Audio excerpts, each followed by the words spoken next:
Hello दोस्तों, दृष्टि IAS के न्यूज ऑन मैप प्रोग्राम में आप सभी का स्वागत है। तो जैसा कि आप लोग जानते हैं कि इस प्रोग्राम में हम बीते सप्ताह में जो भी महत्वपूर्ण खबरें होती हैं उनको मानचित्र के आधार पर एक बार विश्लेषण करते हैं, उनसे जुड़े हुए एक संभावित सवाल बनाए जाते हैं और फिर देखते हैं उन लोकेशंस को कि वो मैप में कहाँ पर आती हैं और कैसे हम उनको सवालों के माध्यम से सॉल्व कर सकते हैं।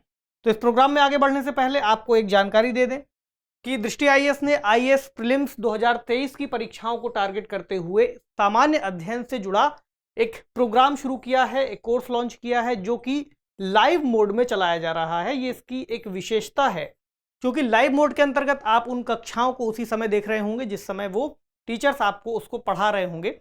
तो दृष्टि लर्निंग ऐप के माध्यम से आप इन क्लासेस को ले सकेंगे।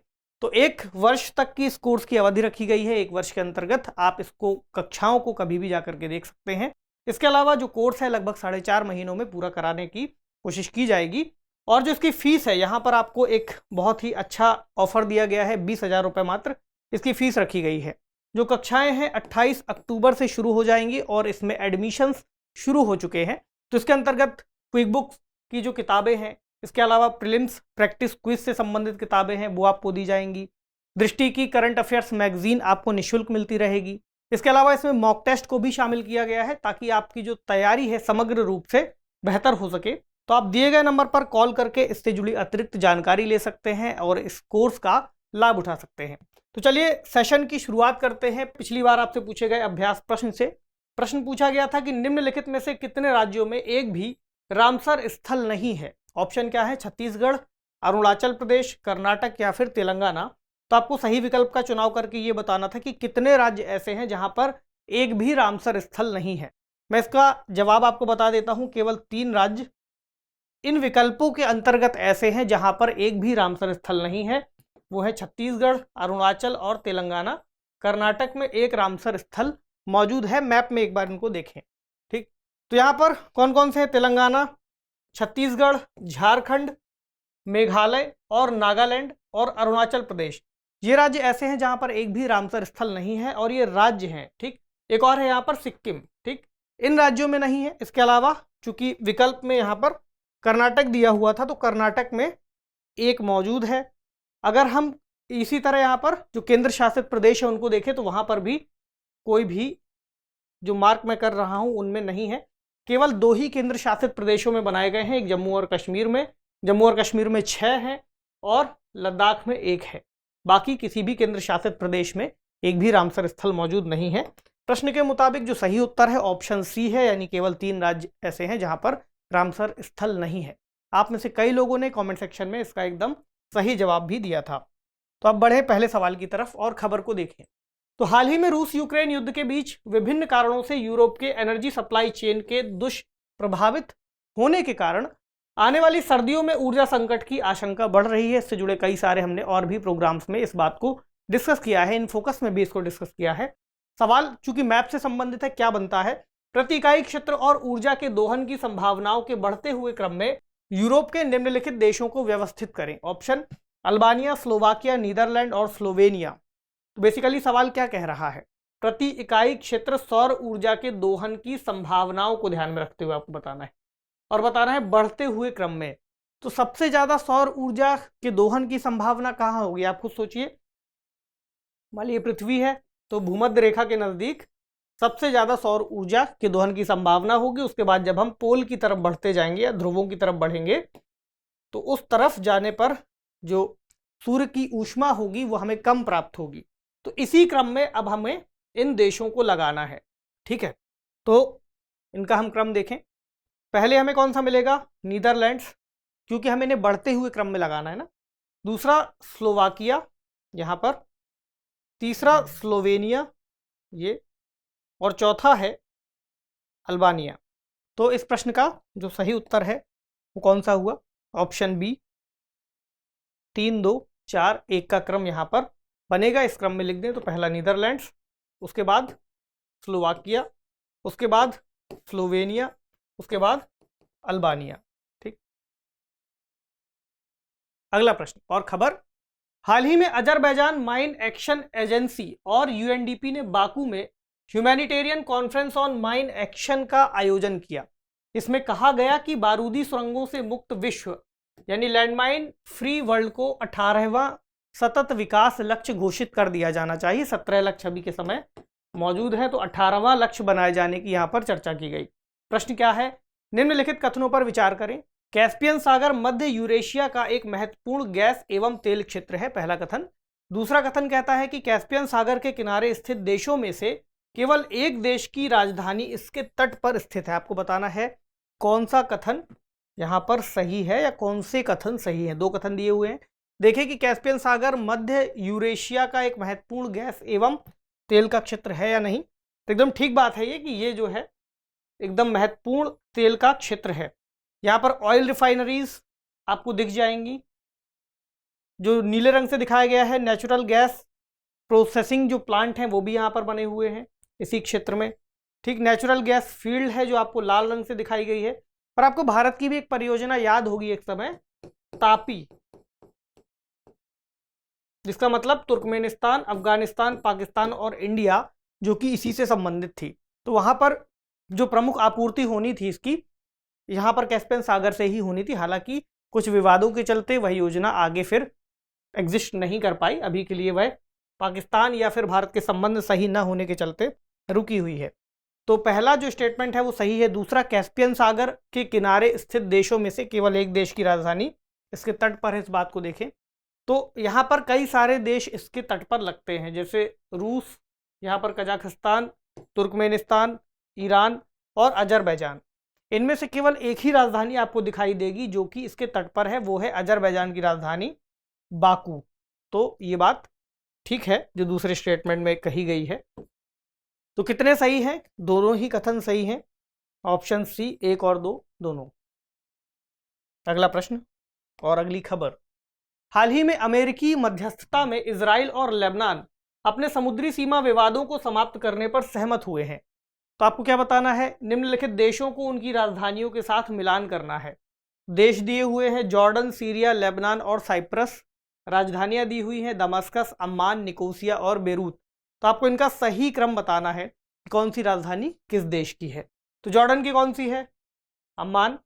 सीरिया की दमास्कस, लेबनान की बेरूत और साइप्रस की निकोशिया। एक बार मैप में इनकी लोकेशन को हम देख लें तो ये है निकोशिया जो कि भूमध्य सागर में है, साइप्रस की राजधानी है ये। दूसरा सीरिया यहाँ पर है, इसकी राजधानी दमास्कस यहाँ है। लेबनान और उसकी राजधानी बेरूत यहाँ है। लेबनान की राजधानी जो बेरूत है वो भी भूमध्य सागर के तट पर ही आपको दिखाई देगी। ये है जॉर्डन और जॉर्डन की राजधानी अम्मान। ठीक, तो इसका सही उत्तर क्या हुआ? पहले का बी। देख लीजिए, पहले का बी इसमें है, दूसरे का ए वो इसमें है, यानी आपको इसमें भी दिख रहा है, लेकिन हम अभी सही विकल्प तक पहुंचेंगे। तीसरे का डी फिर यहाँ आ गया, और चौथे का सी जो कि इसमें है। तो विकल्प डी इसका सही उत्तर हो जाता है। आगे बढ़ें। अगली खबर। हाल ही में उत्तर कोरिया ने खतरनाक बैलिस्टिक मिसाइल को जापान के ऊपर से फायर किया है। यह 10 दिनों के भीतर यह उत्तर कोरिया का 5वां मिसाइल टेस्ट है, जिसके बाद जापान, दक्षिण कोरिया और अमेरिका ने उसको चेतावनी दी है। तो मिसाइल इस तरह से वो समय समय पर छोड़ता रहता है, तो जो आसपास के देश हैं उनको चिंता होना लाजमी है। प्रश्न क्या है? अंतर महाद्वीपीय बैलिस्टिक मिसाइल यानी ICBM उन मिसाइलों को कहा जाता है जो 3500 मील यानी लगभग 5500 किलोमीटर की दूरी तक हमला करने में सक्षम होती है। इस तथ्य को ध्यान में रखते हुए निम्नलिखित कथनों पर विचार कीजिए। पहला स्टेटमेंट कहता है कि कोरियाई प्रायद्वीप पूर्व दिशा में लगभग पूरी तरह जापानी द्वीप से घिरा हुआ है, द्वीप समूहों से। दूसरा, उत्तर कोरिया के पास ICBM के परीक्षण के लिए, याद ध्यान से देखिए यहाँ, परीक्षण के लिए सबसे उपयुक्त लक्ष्य या सबसे सुरक्षित जो लक्ष्य है प्रशांत महासागर में होगा।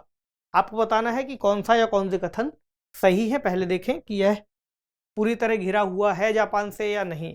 तो जो प्रायद्वीप है, कोरियाई प्रायद्वीप, उसमें उत्तरी कोरिया और दक्षिणी कोरिया दोनों ही आते हैं। लगभग ये इसकी लोकेशन है, और इसके पूर्व में चूंकि यहाँ जापान मौजूद है, ये जापान का इतना हिस्सा हम कह सकते हैं कि पूरी तरह से यह जापान से घिरा हुआ है अपने पूर्व में। तो जो पहला स्टेटमेंट है ये सही हो जाता है। अगला कहा गया है कि इसके पास ICBM के परीक्षण के लिए उपयुक्त लक्ष्य प्रशांत महासागर होगा, क्योंकि लगभग 5500 किलोमीटर तक ये मिसाइल जाएगी।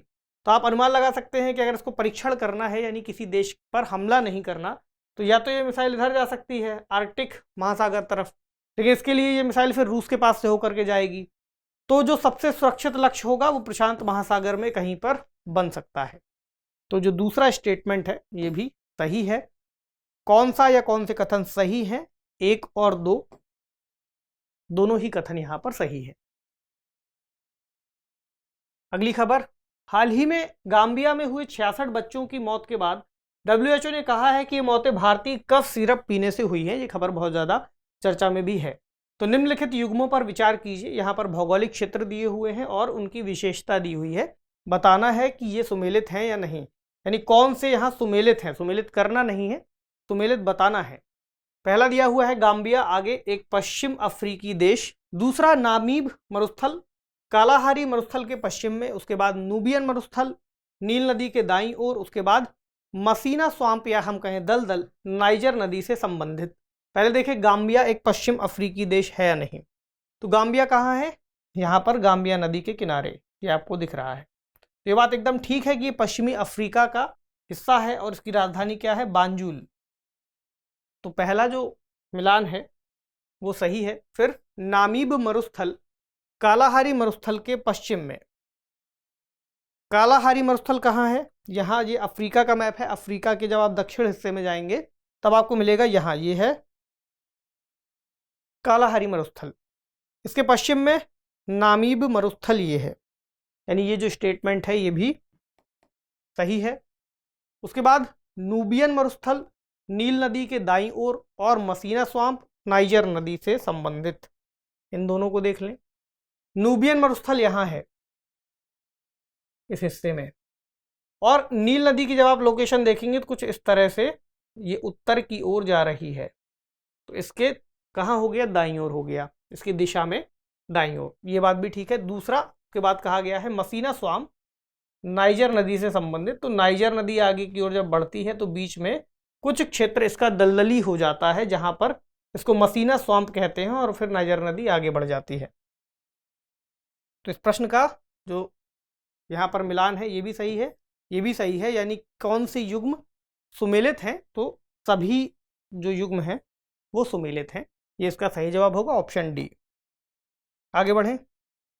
अगली खबर, हाल ही में ऑस्ट्रेलिया के पर्यावरण एवं जल मंत्री ने संकटग्रस्त प्रजातियों की शून्य विलुप्ति लक्ष्य के लिए एक एक्शन प्लान की घोषणा कर दी है, जिसके बाद सरकार ने देश के 30% भूभाग को संरक्षित करने की बात कही है। ठीक है, देखेंगे सवाल क्या है। निम्नलिखित कथनों पर विचार करें। पहला, मर्रे और डार्लिंग नदियां ग्रेट डिवाइडिंग रेंज से निकलती हैं। दूसरा, केप यॉर्क प्रायद्वीप पश्चिमी ऑस्ट्रेलिया का एक महत्वपूर्ण प्रायद्वीप है।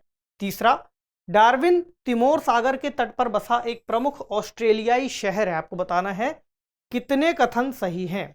तो पहले वाले से शुरू करें कि मर्रे और डार्लिंग नदियां कहाँ से निकलती हैं, ग्रेट डिवाइडिंग रेंज या कहीं और से। तो ये ऑस्ट्रेलिया का मैप है, और ग्रेट डिवाइडिंग रेंज को अगर हम देखें तो ये वाला जो हिस्सा है ये आपको ऑस्ट्रेलिया के पूर्वी हिस्से में ग्रेट डिवाइडिंग रेंज है। तो यहाँ पर मर्रे और डार्लिंग नदियों को जब आप देखेंगे इनकी स्थितियों को, तो कुछ इस तरह से आपको दिखाई देगी। दोनों ही नदियाँ इसी क्षेत्र से होकर के निकलती हैं। तो ये जो स्टेटमेंट है सही है। उसके आगे क्या कहा गया है? केप यॉर्क प्रायद्वीप पश्चिमी ऑस्ट्रेलिया का एक प्रमुख महत्वपूर्ण प्रायद्वीप है। तो पश्चिमी ऑस्ट्रेलिया में अगर हम देखेंगे तो हमें इस हिस्से की ओर देखना होगा, लेकिन पश्चिमी ऑस्ट्रेलिया में ये नहीं है। केप यॉर्क पेनिनसुला यहाँ पर है, ठीक, इस तरह से। तो ये फिर इसका एक तरह से कहें उत्तरी या उत्तर पूर्वी अगर आप कह सकते हैं तो ये हिस्सा बनता है, लेकिन पश्चिमी नहीं है। ठीक। अगला, डार्विन तिमोर सागर के तट पर बसा हुआ एक प्रमुख ऑस्ट्रेलियाई शहर है। तो डार्विन कहाँ है? इसके उत्तरी हिस्से में, यहाँ पर ये है डार्विन। तिमोर सागर यहाँ पर है, और ये प्रमुख हिस्सा इसलिए कह रहे हैं क्योंकि ये इसके प्रमुख क्षेत्रों को रेलवे लाइन से जोड़ता है, इसलिए ऑस्ट्रेलिया का एक प्रमुख क्षेत्र है या प्रमुख शहर है। तो पहला और तीसरा दो कथन यहाँ पर सही होते हैं। ऑप्शन बी इसका सही जवाब हो जाएगा, केवल दो कथन। अगली खबर, हाल ही में ब्राजील में हो रहे राष्ट्रपति चुनावों में वर्तमान राष्ट्रपति बोल्सोनारो और पूर्व राष्ट्रपति लूला दा सिल्वा आखिरी दौर में पहुंच चुके हैं, जिसमें पूर्व राष्ट्रपति दा सिल्वा बढ़त बनाए हुए हैं। प्रश्न क्या है? दक्षिण अमेरिका के अधिकांश देश ब्राजील के साथ स्थलीय सीमा साझा करते हैं। ठीक है, निम्नलिखित में से कौन से देश ब्राजील के साथ अपनी सीमा साझा नहीं करते? चूंकि कई सारे अगर सीमा साझा करते हैं तो वहां पर उनको हाईलाइट जरूर किया जाएगा जो सीमा साझा नहीं करते। ऑप्शन में क्या क्या है? पेरू, इक्वाडोर, अर्जेंटीना और चिली। हमें बताना है कौन से वो देश हैं जो सीमा साझा नहीं कर रहे, उनको भी देख लेंगे जो सीमा साझा कर रहे हैं। ब्राजील की लोकेशन इस मैप में, जो दक्षिण अमेरिका का मैप है, और जो आपको पीले रंग से एक बहुत विशाल देश की भूभाग दिख रहा है, ये है ब्राजील, जो पीले रंग में आपको दिख रहा है। अब कौन कौन से देश हैं जो इसके साथ सीमा साझा नहीं कर रहे? एक है इक्वाडोर, दूसरा है चिले। ठीक, जो सीमा साझा कर रहे हैं उनको देख लें। French Guiana, Suriname, Guyana, Venezuela, Colombia, Bolivia, Paraguay, Argentina और उरुग्वे। लगभग यहाँ पर जितने भी देश हैं वो सभी सीमा साझा कर रहे हैं इक्वाडोर और चिले को छोड़कर। इसको इक्वाडोर और चिले को छोड़कर क्या पूछा गया है? कौन सी सीमा साझा नहीं करते? ऑप्शन में 2, कथन 2 और 4। तो 2 और 4 किसमें है? ऑप्शन डी में। तो ये इसका सही उत्तर हो जाएगा। तो इसी तरह आपको सभी जो भी खबरें हैं उनको ध्यान में रखते हुए चलना होता है। अगली खबर, हाल ही में भारत के द्वारा स्वदेशी रूप से विकसित अटैक हेलीकॉप्टर LCH के पहले स्क्वाड्रन को भारत और चीन के बीच वास्तविक नियंत्रण रेखा यानी LAC के निकट मीसामारी में भारतीय थल सेना में शामिल किया गया। प्रश्न क्या बना? शीत मरुस्थल बायोस्फीयर रिजर्व यानी कोल्ड डेजर्ट बायोस्फीयर रिजर्व के संदर्भ में कौन सा कथन सही नहीं है? यहां ध्यान से आप लोग देखते ही हैं, अच्छी बात है, सही नहीं है। स्टेटमेंट दिए हुए हैं। पहला, यह हिमाचल प्रदेश में है। दूसरा, यह लगभग 3000 से 5000 मीटर की ऊंचाई वाले क्षेत्र में विस्तृत है। उसके बाद हेमिस राष्ट्रीय उद्यान शीत मरुस्थल बायोस्फीयर रिजर्व के अंतर्गत शामिल है। उसके बाद यहाँ का वार्षिक तापांतर 40 डिग्री से अधिक है। तो पहले देखें कि कोल्ड डेजर्ट बायोस्फीयर रिजर्व कहाँ है। 2 मैप दिए हुए हैं, एक एक करके देख लेते हैं। हम यहाँ पर देखेंगे तो हिमाचल प्रदेश में यहाँ पर है कोल्ड डेजर्ट बायोस्फीयर रिजर्व। ठीक, ये बात ठीक है। दूसरा, ये लगभग 3000 से 5000 मीटर की ऊंचाई वाले क्षेत्र में विस्तृत है। ये बात भी सही है। अगर आप इस मैप में देखेंगे तो इसकी लोकेशन आपको यहाँ मिल जाएगी, और अगर आप इस ऊंचाई को देखेंगे तो 3000 से 6000 मीटर की जो ऊंचाई है इस क्षेत्र में ये विस्तृत है। तो जो दूसरा वाला स्टेटमेंट है ये भी सही है। उसके बाद हिमिस राष्ट्रीय उद्यान इसके अंतर्गत शामिल, ऐसा कहा गया है। तो हिमिस इसके अंतर्गत नहीं है, क्योंकि हिमिस यहाँ पर है लद्दाख वाले क्षेत्र में। ठीक है, ये है, ये जो स्टेटमेंट है फिर गलत हो जाएगा। और उसके आगे कहा गया है कि यहाँ का वार्षिक तापांतर 40 डिग्री सेल्सियस से अधिक है। तो 40 डिग्री सेल्सियस से अधिक की बात करें, तापांतर की बात की गई है, तो यहाँ पर अधिकतम तापमान लगभग 36 डिग्री सेल्सियस के आसपास, और जो न्यूनतम तापमान है वो लगभग -32 डिग्री सेल्सियस तक पहुँच जाता है। तो तापांतर 40 का इससे भी ज़्यादा है, लेकिन 40 कहा गया है तो ठीक है, अच्छी बात है। तो जो इसका सही उत्तर निकलेगा इस प्रश्न का वो है ऑप्शन सी। ठीक है, हमें क्या बताना है? कौन सा कथन सही नहीं है? ऑप्शन सी यहाँ पर सही नहीं है। आगे बढ़े। खबर, हाल ही में उत्तराखंड में हुए एक हिमस्खलन में प्रसिद्ध पर्वतारोही सविता कंसवाल समेत कम से कम 4 लोगों की जान चली गई, जबकि दर्जनों पर्वतारोही लापता हैं। प्रश्न में क्या पूछा गया है? निम्नलिखित युग्मों पर विचार कीजिए। ग्लेशियर दिया हुआ है और यहाँ पर उनकी अवस्थिति राज्य के साथ दी हुई है। तो पहला क्या है? बड़ा शिगरी हिमाचल प्रदेश, मिलाम जम्मू कश्मीर, द्रांगद्रुंग लद्दाख और पिंडारी उत्तराखंड। आपको बताना है कौन सा या कौन से युग्म सुमेलित हैं। तो एक एक करके देख लें, बड़ा शिगरी हिमाचल प्रदेश में है या नहीं। तो बड़ा शिगरी यहाँ पर दिया हुआ है, हिमाचल प्रदेश वाले क्षेत्र में ही है, एकदम ठीक बात है। उसके आगे द्रांगद्रुंग दिया हुआ है यहाँ लद्दाख वाले क्षेत्र में, ठीक है, ये भी ठीक है। उसके बाद पिंडारी दिया हुआ है यहाँ उत्तराखंड में, लेकिन जो मिलाम है वो मिलाम भी पिंडारी के उत्तर या कहें उत्तर पूर्व में मौजूद है, ये है मिलाम। जबकि प्रश्न में दिया गया है इसको जम्मू कश्मीर में। तो ये वाला जो मिलान है ये गलत है, ये तीनों सही है। कौन सा युग्म सुमेलित है यहाँ पर? 1, 3 और 4, क्योंकि दूसरा वाला गलत है। चलिए आगे बढ़ें। अगली खबर, हाल ही में विद्युत मंत्रालय ने कहा है कि कोयला आधारित ताप विद्युत संयंत्रों में न्यूनतम 5% बायोमास मिलाकर प्रयोग करने के लक्ष्य से भारत अभी भी काफ़ी दूर है। तो इससे जुड़े हुए कुछ जो क्षेत्र हैं वो महत्वपूर्ण हो जाते हैं। निम्नलिखित ताप विद्युत केंद्रों को उत्तर से दक्षिण के क्रम में आपको व्यवस्थित करना है। रामगुंडम ताप विद्युत केंद्र, कहलगांव ताप विद्युत केंद्र, एनटीपीसी सिमहाद्री और Lara super thermal power station Raigarh. आपको सही रूट का यहाँ पर चयन करना है। एक एक करके देख लें इनकी लोकेशन कहाँ कहाँ है। तो यहाँ आपको बिहार वाले क्षेत्र में दिख रहा है, क्या है, कहलगांव, फिर उसके बाद लारा छत्तीसगढ़ वाले क्षेत्र में, उसके नीचे रामगुंडम तेलंगाना में, उसके बाद सिमहाद्री। प्रश्न में क्या पूछा है फिर से देख लें, उत्तर से दक्षिण का क्रम, यानी नॉर्थ टू साउथ, इस क्रम में। तो पहले आएगा कहलगांव, उसके बाद लारा, उसके बाद रामगुंडम, उसके बाद सिमहाद्री। तो ये हो जाएगा 2 कहलगांव, फिर लारा, फिर रामगुंडम, उसके बाद सिमहाद्री। 2, 4, 1, 3 किसमें है? ऑप्शन ए में, ये इसका सही जवाब है। आगे बढ़ें। अगली खबर क्या कहती है? हाल ही में नागा शांति वार्ता पर अनिश्चितता के कारण 4 पूर्वोत्तर राज्यों के कुछ भागों में अफसपा को अगले 6 महीनों के लिए जारी रखने का निर्णय लिया गया है। प्रश्न क्या है? निम्नलिखित कथनों पर विचार कीजिए। असम 3 देशों की अंतर्राष्ट्रीय सीमाओं को स्पर्श करता है, पहला स्टेटमेंट। दूसरा क्या कहता है? पूर्वोत्तर के 2 राज्य ऐसे हैं जो 3 देशों की अंतर्राष्ट्रीय सीमाओं को स्पर्श करते हैं। आपको बताना है कि कौन सा या कौन से कथन सही नहीं है। पहले देखिए, असम कितने देशों की अंतर्राष्ट्रीय सीमाओं को स्पर्श करता है। उत्तर पूर्व का नक्शा आपके सामने है।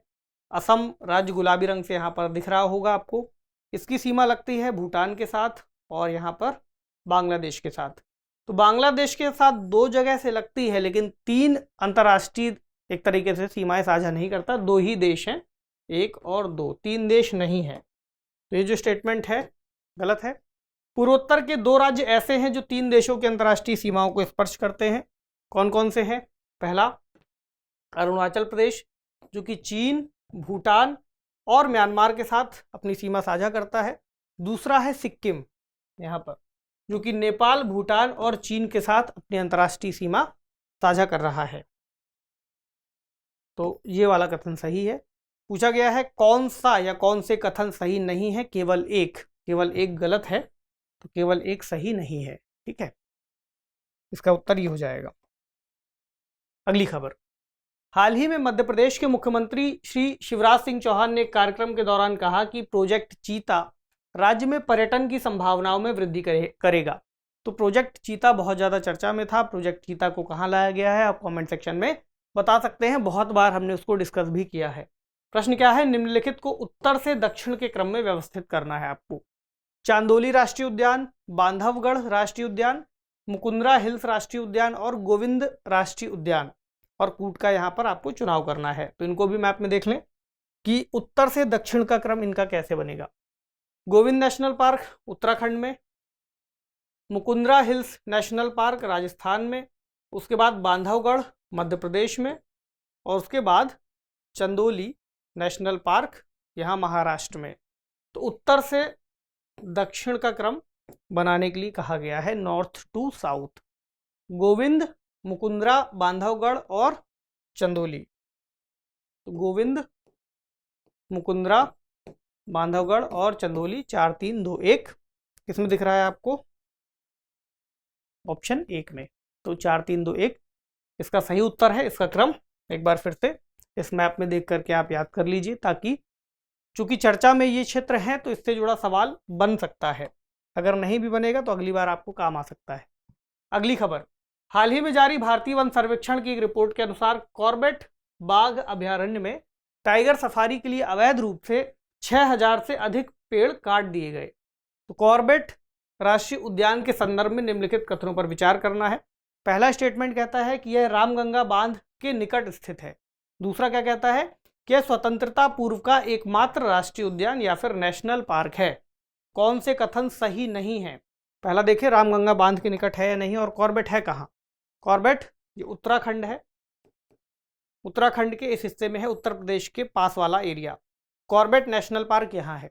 रामगंगा जो रिजर्व है वो रामगंगा नदी के क्षेत्र में बना हुआ है, और यही नदी फिर आगे जा कर के गंगा नदी में मिल जाती है। तो ये बात एकदम सही है कि ये जो क्षेत्र है इसके नज़दीक है, स्टेटमेंट सही है। और दूसरा वाला कि यह स्वतंत्रता पूर्व का एकमात्र राष्ट्रीय उद्यान है, ये वाली बात भी एकदम ठीक है। तो इसका जो सही जवाब है, यानी दोनों ही कथन सही है।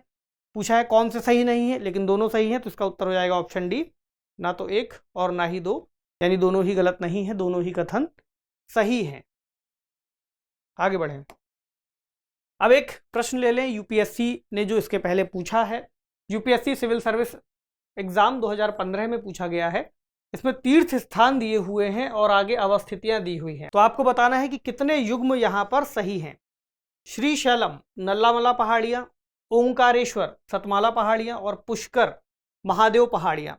पहले देखें श्रीशैलम को, फिर ओंकारेश्वर और फिर पुष्कर। तो श्रीशैलम नल्लामला पहाड़ियों में है या नहीं? श्रीशैलम की अगर आप लोकेशन देखेंगे तो यहाँ पर है, इस क्षेत्र में, दक्षिणी भारत के नल्लामला पहाड़ियों के पास। ये बात एकदम ठीक है, पहला वाला जो है वो सुमेलित है। उसका देखें ओमकारेश्वर सतमाला पहाड़ियों में है या नहीं? तो ओमकारेश्वर यहाँ पर है, मध्य प्रदेश के पास वाले क्षेत्र में, खासकर नर्मदा नदी वाले क्षेत्र में। ठीक, सतमाला पहाड़ियाँ यहाँ पर हैं, ये गलत हो जाएगा। ठीक, ये दरअसल सतपुड़ा हम कहें और यहाँ पर नर्मदा के पास में मौजूद है, सतपुड़ा रेंज के उत्तर में, ये गलत है। पुष्कर महादेव पहाड़ियों में, इसको देख लें। तो महादेव पहाड़ियाँ कहाँ हैं? महादेव पहाड़ियाँ हैं यहाँ। ठीक, और पुष्कर कहाँ है? पुष्कर यहाँ राजस्थान वाले क्षेत्र में है, अरावली रेंज के पास।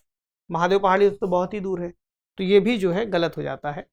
इसका जो सही जवाब है केवल 1 यहाँ पर सुमेलित है। अब एक अभ्यास प्रश्न जिसका आपको हमेशा ही बेसब्री से इंतजार रहता है ताकि आप उसका उत्तर दे सकें। प्रश्न क्या है? निम्नलिखित कथनों पर विचार करें। पहला स्टेटमेंट, पृथ्वी का चुंबकीय उत्तरी ध्रुव कनाडा में है, पहला स्टेटमेंट। दूसरा, पृथ्वी का भौगोलिक उत्तरी ध्रुव ग्रीनलैंड यानी डेनमार्क के समुद्री सीमा में है। आपको बताना है कि कौन सा या कौन से कथन यहाँ पर सही हैं। तो कमेंट सेक्शन में जल्दी से इस सवाल का आपको जवाब देना है। हम आपसे मिलेंगे अगले सेशन में इस सवाल के जवाब और बहुत सारी नई खबरों और सवालों के साथ। तब तक पढ़ते रहिए, अपना ख्याल रखिए, शुक्रिया।